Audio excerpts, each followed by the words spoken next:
All right, you mentioned a moment ago Olivier Vernon, and we got a comparison, Vernon versus Clowney. Let's take a look at it. Clowney's 27, Vernon is 29. 2 years difference in how many seasons they played.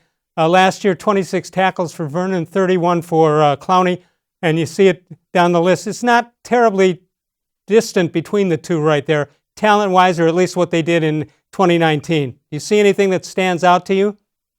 I think both played through injury. Jadeveon played 13 games. He had a sports hernia, core muscle injury. They got that fixed right after the offseason, so he should be good to go. There's a lot of similarities there. And then I think that regular fans, including myself, I think you just think of upside. Jadeveon's upside is way bigger than Olivier's. But I also know that Olivier, I'm not saying Jadeveon Clowney's a problem in the locker room. I don't know if he is. I think that there's a lot of people who are rubbed the wrong way by Jadeveon, and that goes back to Houston. I don't know if those are his teammates, though.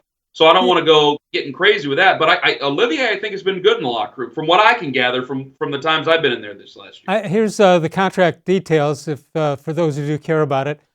Costs nothing in dead cap space if they release him.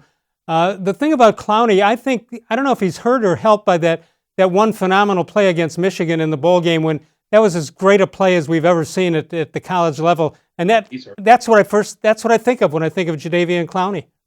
I think he's hurt by it. I think he's hurt by it. I think that everybody expected that. And he got better as the seasons went on in Houston. But everybody expected him to be LT because of that one play. And he's not LT. No one's LT. Who the hell's LT?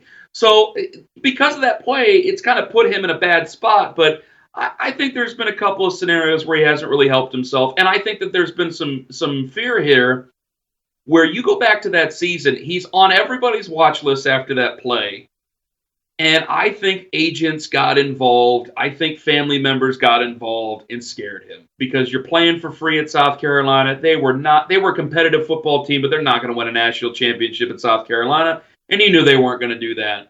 And so you can't help. I can't help it. I would do the same thing if I were him. You can't help but look forward. You can't help but think about millions of dollars that you can make in the NFL as a first-round draft pick. So there's some of it where if I were 20 years old like he was, I'd do the same thing. But it's still a question of I'm not him, and I got to get the very best play out of him. And if it were a 1 year, maybe a two, maybe. Let me tell you something. I do. When I was 20 years old, if I had a $20 bill in my pocket, I thought I was the richest guy in the world. If I had a $20 bill when I was 20 years old, it went right out the pocket. I didn't have $20 bills in my pocket for very long.